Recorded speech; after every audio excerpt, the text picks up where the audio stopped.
Students, आज हम पढ़ेंगे 9th क्लास में जो चैप्टर है वर्क एंड एनर्जी।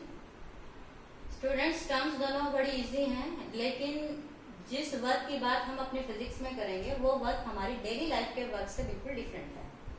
क्यों? क्योंकि हम कोई भी एक्टिविटी करते हैं सारा दिन, that is called a work, काम। जो भी हम एक्टिविटी करते हैं वो काम कहा जाता है।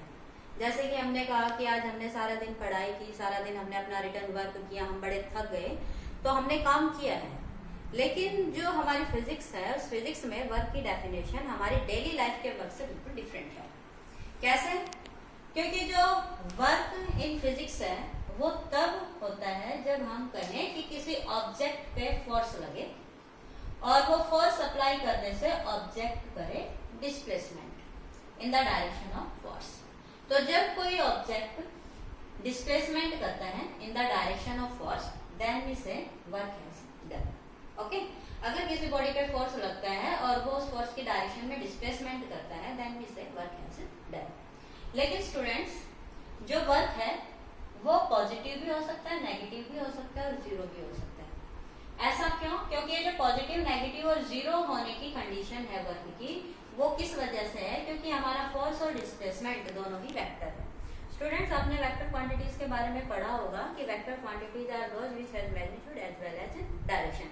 क्योंकि ये फोर्स और डिस्प्लेसमेंट डायरेक्शन पे डिपेंड करते हैं। इन दोनों की जो डायरेक्शन होगी उसके अकॉर्डिंग हमारा वर्क हम कैलकुलेट करते हैं, और वो वर्क उन दोनों की डायरेक्शन की वजह से पॉजिटिव भी हो सकता है, नेगेटिव भी हो सकता है और जीरो भी हो सकता है। तो ये वर्क कब पॉजिटिव होगा, कब नेगेटिव होगा, कब जीरो होगा, उसके लिए हमें पहले पढ़ना होगा वर्क का फॉर्मूला। तो वर्क का जो फॉर्मूला होता है वो होता है फोर्स इनटू डिस्प्लेसमेंट। क्योंकि हमने कहा कि work has to be done when force is applied and a displacement take in the direction of force. तो force into displacement is our work.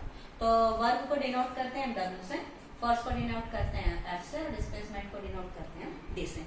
तो both are vector and this vector product has a meaning different that depend on their direction. तो students, work positive, negative, zero कैसे होता है वो हमें पता चलेगा कि हमारे जो ये दो वेक्टर्स हैं, दोनों वेक्टर्स के बीच में, इनकी डायरेक्शन के बीच में एंगल कितना है। तो अगर हमारे पास इन दोनों की डायरेक्शन के बीच में एंगल है जीरो, तब हम कहेंगे our work is maximum. But अगर स्टूडेंट्स इन दोनों की डायरेक्शन के बीच का जो ये एंगल है ये जीरो के अलावा अगर इक्वल टू 90 डिग्री है, लेस देन 90 है, ग्रेटर देन 90 है, तब हमारे वर्क का जो मैग्नीट्यूड है वो वेरी करता है। That may be zero, may be positive और मे बी नेगेटिव। तो लेट अगर हमारे पास फोर्स और उसी की डायरेक्शन में डिस्प्लेसमेंट होता है, then we say angle between force and displacement is 0 degree and then our work is maximum. लेकिन स्टूडेंट, अगर फोर्स और डिस्प्लेसमेंट एक दूसरे के परपेंडिकुलर हो, अगर इन दोनों के बीच में एंगल कितना हो 90 degree, then work is called zero. हमने कोई काम नहीं किया, हमने बहुत सारा फोर्स लगा रखा है, काफी डिस्प्लेसमेंट कर रखी है, लेकिन फिर भी फिजिक्स के सेंस में आपका वर्क क्या कहा जाएगा?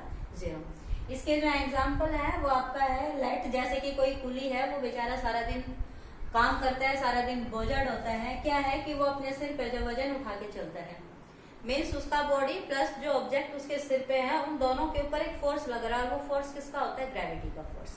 जो ग्रेविटेशनल फोर्स है वो हमेशा वर्टिकल डाउन एक्ट करता है, लेकिन जो पुली है वो मोमेंट करता है हॉरिजॉन्टल डायरेक्शन में। तो वेट और डिस्प्लेसमेंट के बीच में जो एंगल है वो कितना है? 90 degree.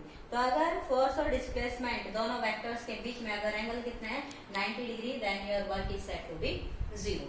Now if angle between force and displacement is greater than 90, let our frictional force.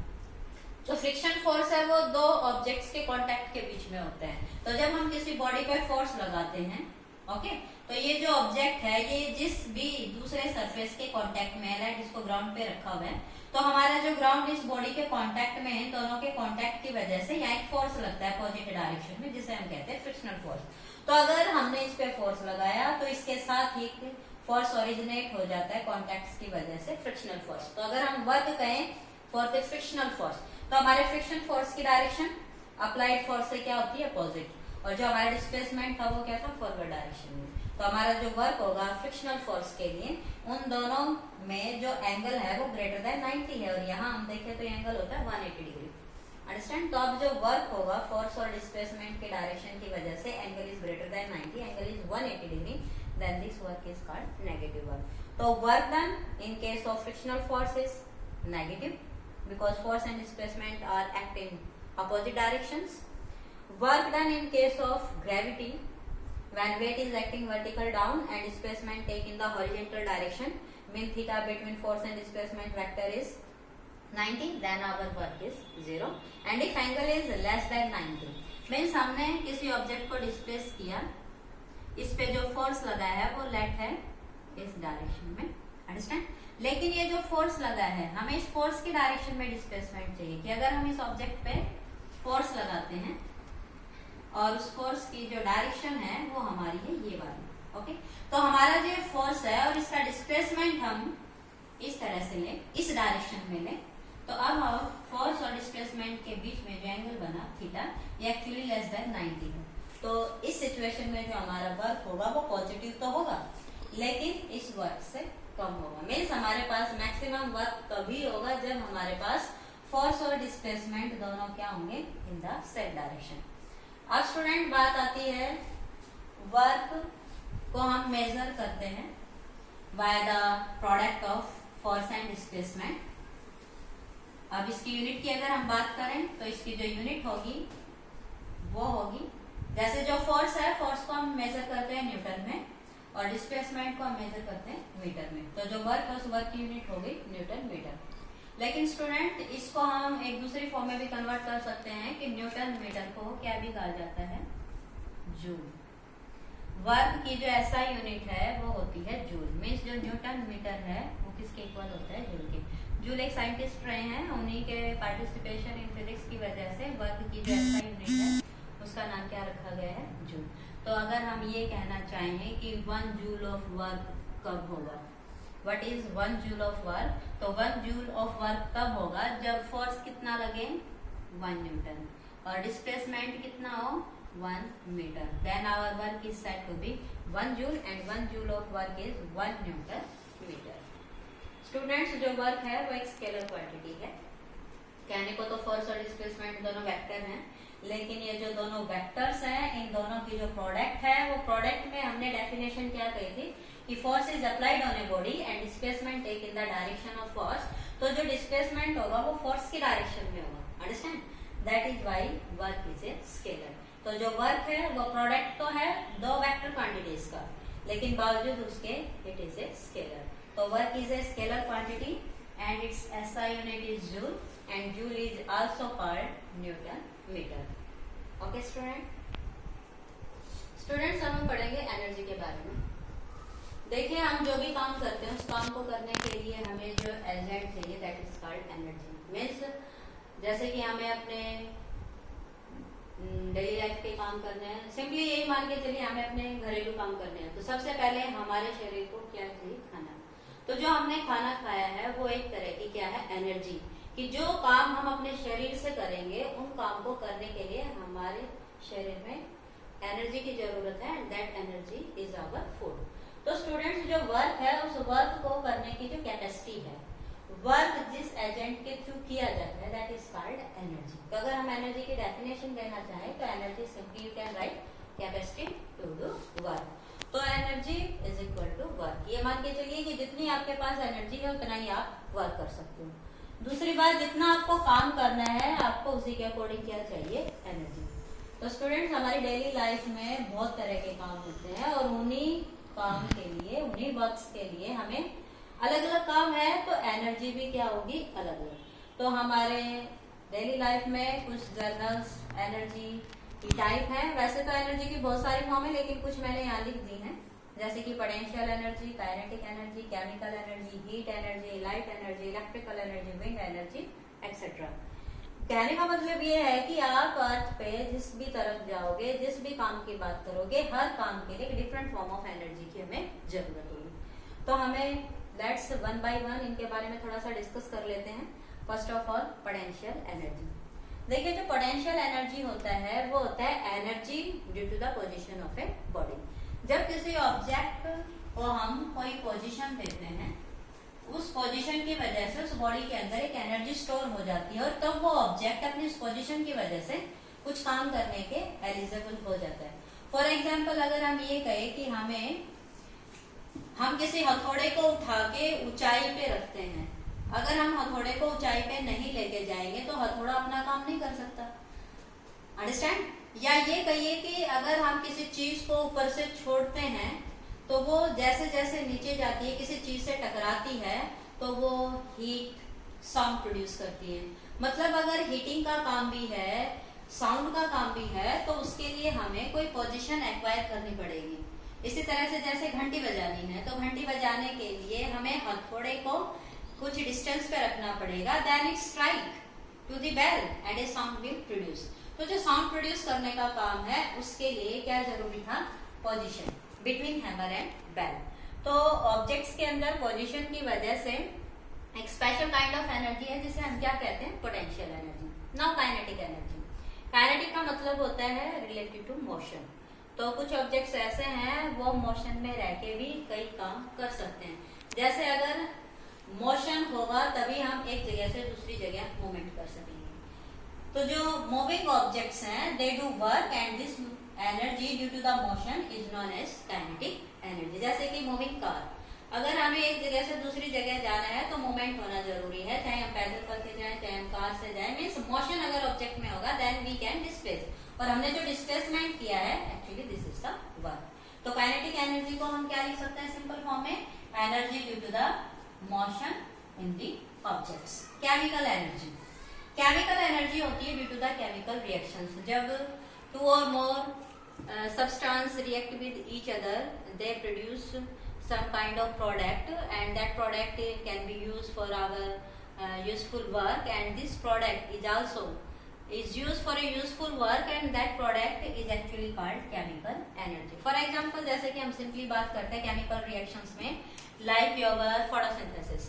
जो आपकी फोटोसिंथेसिस रिएक्शन है उसमें क्या होता है? फूड बनाते हैं पेड़ पौधे। उसमें क्या होता है? बहुत सारे केमिकल्स मिलके एक नया प्रोडक्ट तैयार करते हैं, that product is food. And food हमने कहा था कि food is required to do work for our body. So जो केमिकल एनर्जी है वो केमिकल एनर्जी किससे मिलती है? हमें केमिकल रिएक्शन से। तो जो केमिकल रिएक्शंस के जो प्रोडक्ट हैं that also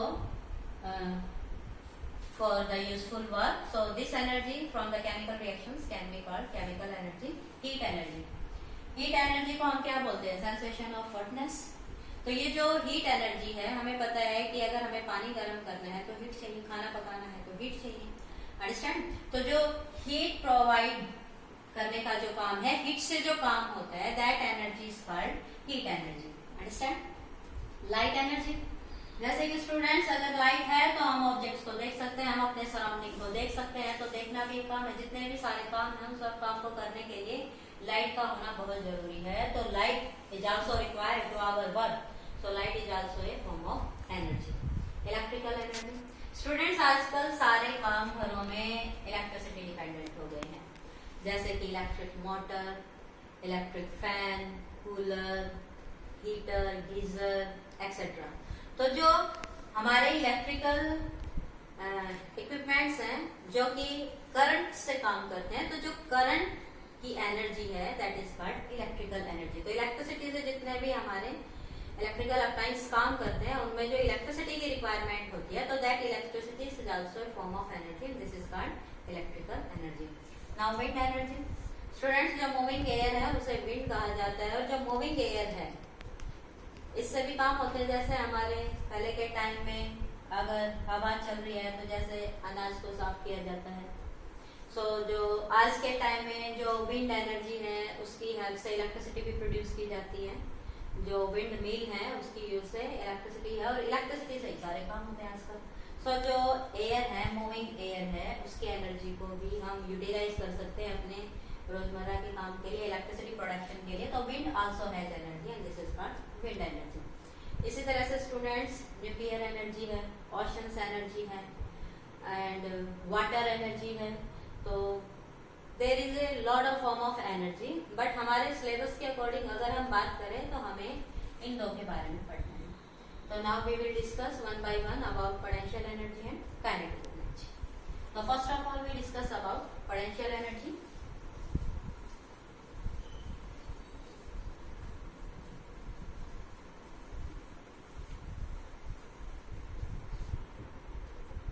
potential energy.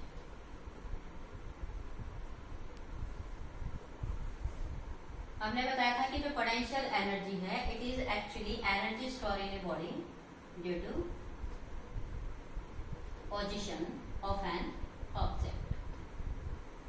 Energy due to the position of an object. देखिए जो पोटेंशियल एनर्जी है एक्चुअली वो हम दो तरह से डील करते हैं।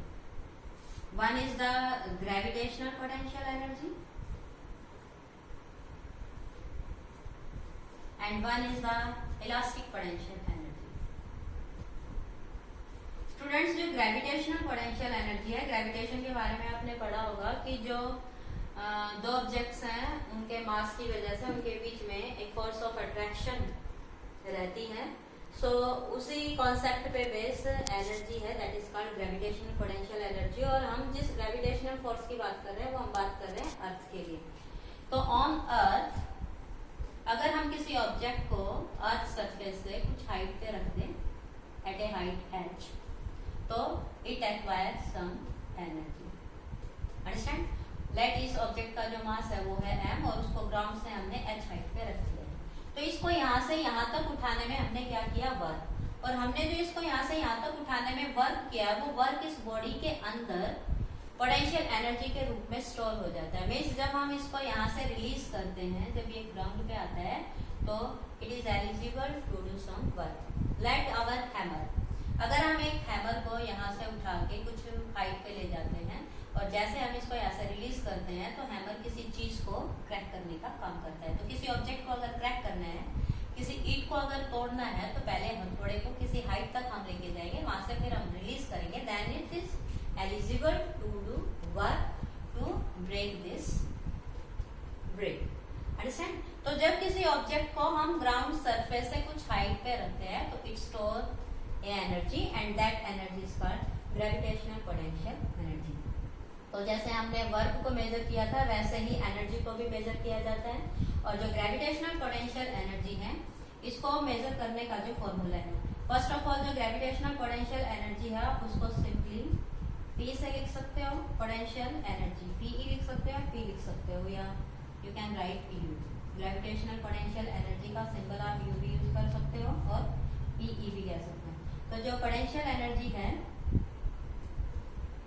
पोटेंशियल एनर्जी हमने कहा था कैपेसिटी टू डू वर्क। तो जितना वर्क होगा उतनी ही क्या चाहिए हमें एनर्जी, या जितनी एनर्जी होगी उतना ही क्या होगा, वर्क। तो जो पोटेंशियल एनर्जी है उसका फॉर्मूला क्या होगा, जो वर्क का फॉर्मूला, वर्क का फॉर्मूला क्या था, फोर्स इनटू डिस्प्लेसमेंट। अब जो फोर्स है वो क्या है, एक्चुअली जब हमने इसको यहाँ से यहाँ शिफ्ट किया था तो यहाँ हमने फोर्स लगाया था ग्रेविटी के अगेंस्ट। और हमें पता है कि जो ऑब्जेक्ट अर्थ सरफेस पे या इसके नियर हैं उनके ऊपर अर्थ हमेशा अपने सेंटर की तरफ फोर्स लगाते हैं और उस फोर्स को हम क्या कहते हैं, वेट। तो ये जो फोर्स हमने लगाया है ग्रेविटी के अगेंस्ट एक्चुअली क्या है, वेट ऑफ द बॉडी। तो यहाँ जो फोर्स है उस फोर्स की जगह हम क्या लिख सकते हैं, weight of the body. And weight of the body क्या होता है, mass into acceleration due to gravity into displacement. Displacement क्या हुई, ग्राउंड से लेके टू दिस साइड h। तो डिस्प्लेसमेंट इज योर h। तो जो ग्रेविटेशनल पोटेंशियल एनर्जी है उसे हम कैलकुलेट कर सकते हैं by the formula mgh। This is mass, this is acceleration due to gravity and this is the height. G हमें पता होना चाहिए, ये हम निकाल चुके हैं, जी की वैल्यू 9.8 मीटर पर सेकंड स्क्वायर, या यू कैन राइट 10 मीटर पर सेकंड स्क्वायर। जो भी सिंप्लीफिकेशन में जो भी आपको सिंपल लगे आप उस वैल्यू को जी के लिए यूज कर सकते हैं। तो this is gravitational potential energy. Now elastic potential energy. Student जो इलास्टिक पोटेंशियल एनर्जी होती है वो होती है ड्यू टू दी कॉन्फ़िगरेशन। जो ऑब्जेक्ट है उस ऑब्जेक्ट की हमने एक तो बात की है पोजीशन की। पोजीशन में हमने मान लिया कि let be displace a body up to some height. लेकिन स्टूडेंट अगर हमारे पास कोई ऑब्जेक्ट है, अगर वो इलास्टिक है, इलास्टिक का मतलब क्या है कि अगर हम उस बॉडी पे कोई फोर्स लगाए तो फोर्स लगाने से ऑब्जेक्ट क्या हो जाता है, डिस्टॉर्ट। उनकी जो कॉन्फ़िगरेशन है, उनकी जो शेप है, जो साइज है, वो चेंज हो सकता है।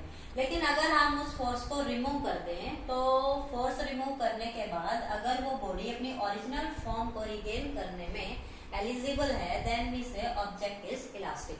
तो जो इलास्टिक ऑब्जेक्ट्स होते हैं उनमें जो एनर्जी स्टोर होती है that is called elastic potential energy.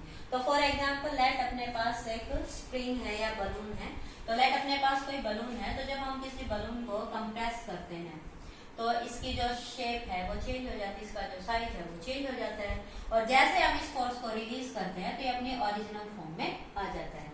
तो due to change in configuration balloon की जो शेप है कंप्रेस करने से ये हो जाती है, और जैसे आप इस फोर्स को रिलीज करेंगे तो इस फॉर्म से अपनी ओरिजिनल फॉर्म में आ जाएंगे। तो कोई ऑब्जेक्ट अगर अपनी फॉर्म को रिगेन करने की एबिलिटी रखता है after the removal of the external force, then we say object is elastic. लेकिन ये जो इलास्टिक पोटेंशियल एनर्जी है, ये जो इलास्टिसिटी है, ये सबसे इंपॉर्टेंट जो हमारी डेली लाइफ में जो ऑब्जेक्ट्स हैं वो हमारे पास जैसे कि रबर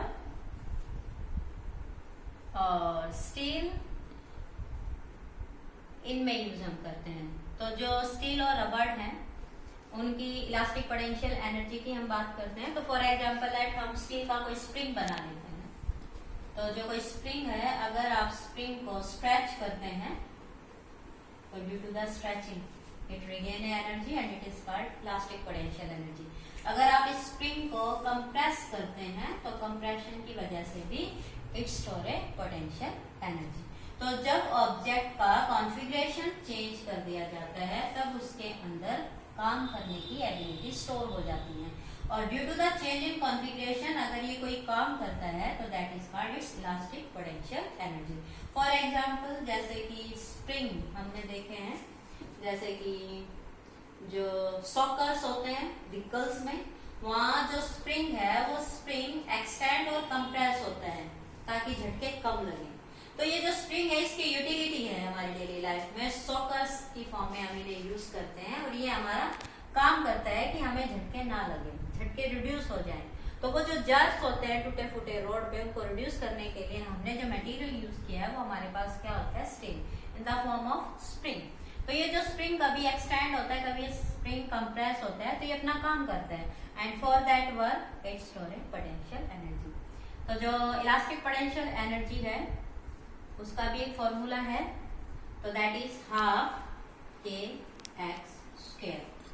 स्टूडेंट्स जो x है इस x को हम कहते हैं चेंज इन दी लेंथ। ये जो स्प्रिंग था उसकी ओरिजिनल लेंथ थी ये, जब हमने इसको एक्सटेंड कर दिया तो इसकी लेंथ हो गई इंक्रीज, मींस दिस अमाउंट। जब हमने इसको कंप्रेस किया तो कंप्रेस करने में भी इसकी लेंथ रिड्यूस हो गई, कितनी लेफ्ट x। तो जब किसी इलास्टिक ऑब्जेक्ट की एक्सटेंशन या कंप्रेशन में जो डिस्प्लेसमेंट होता है that is called your x, और जो k है इस k को कहा जाता है स्प्रिंग कांस्टेंट। जो k है वो आपको दे रखा होगा, और वैसे सिंपल सेंस में अगर हम कहें कि spring constant of any elastic material is actually force.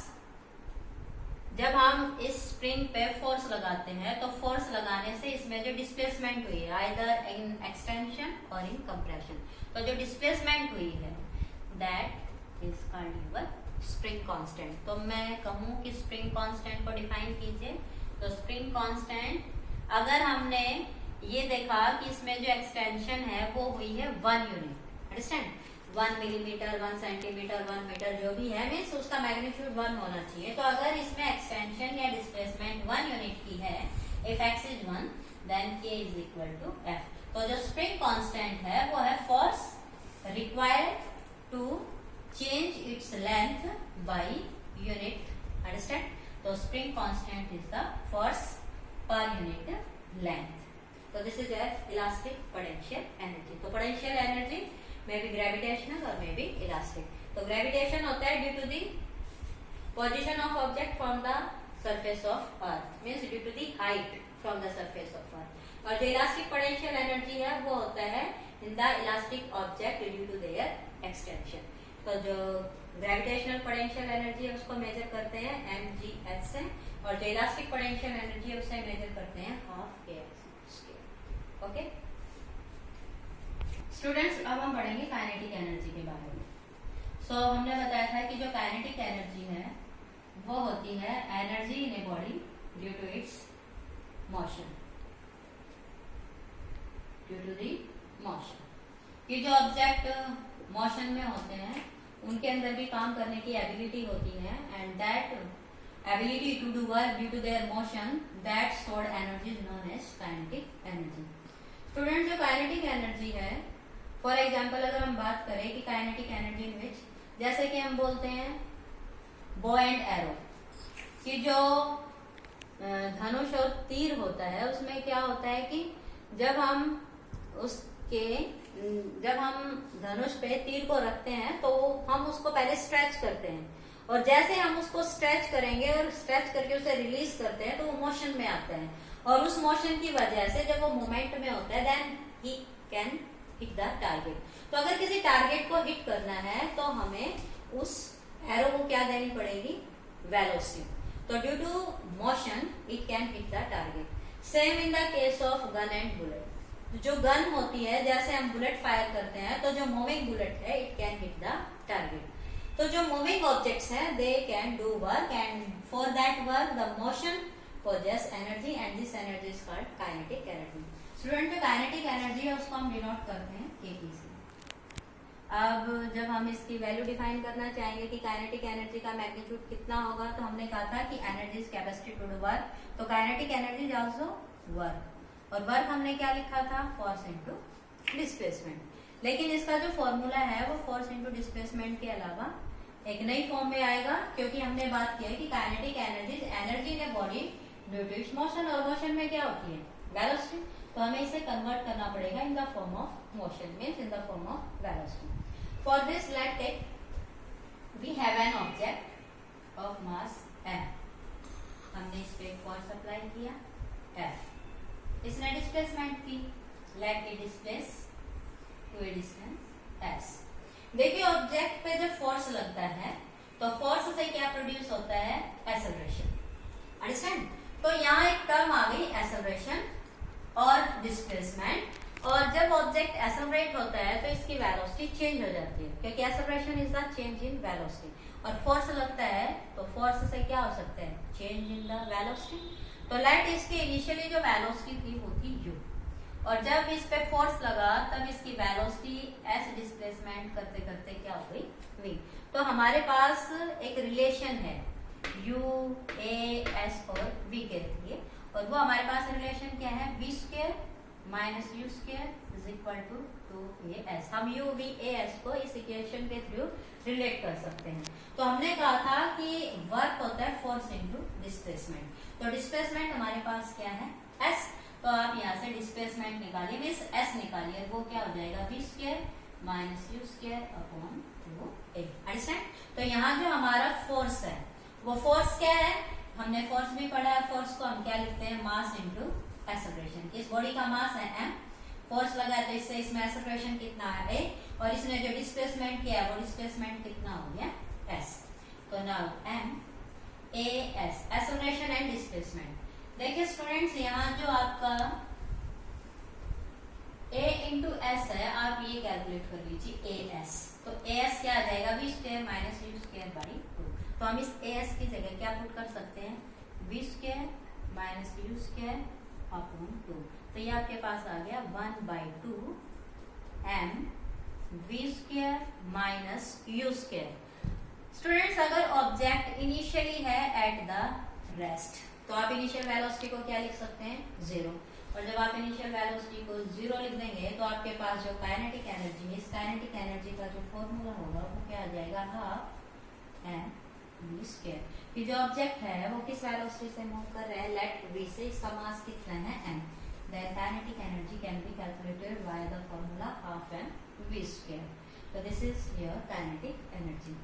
अब क्योंकि जब हम बात कर रहे हैं एनर्जी की, energy is capacity to do work and work is calculated in the form of force and displacement, तो हमने वर्क की यूनिट की बात की थी, तो सेम हमें काइनेटिक एनर्जी, पोटेंशियल एनर्जी की यूनिट की बात करनी पड़ेगी। कहने का मतलब ये है कि जो भी आपके पास एनर्जी है it is actually capacity to do work. तो जितना एनर्जी होगा उतना ही वर्क होगा, और जितना वर्क करना है उतनी हमें क्या चाहिए, एनर्जी। तो जो यूनिट वर्क की होगी वही यूनिट किसकी होगी, एनर्जी की। वो चाहे पोटेंशियल एनर्जी हो, चाहे काइनेटिक एनर्जी हो, केमिकल हो, हीट हो, electrical and so on. Any kind of energy all have same unit as the unit of work. तो जो एनर्जी है, energy, any kind of energy तो एनर्जी की जो एसआई यूनिट होगी, SI unit of energy that is joule. Understand? तो जो unit work की है वही यूनिट किसकी हो जाएगी? एनर्जी की। तो energy is also calculated in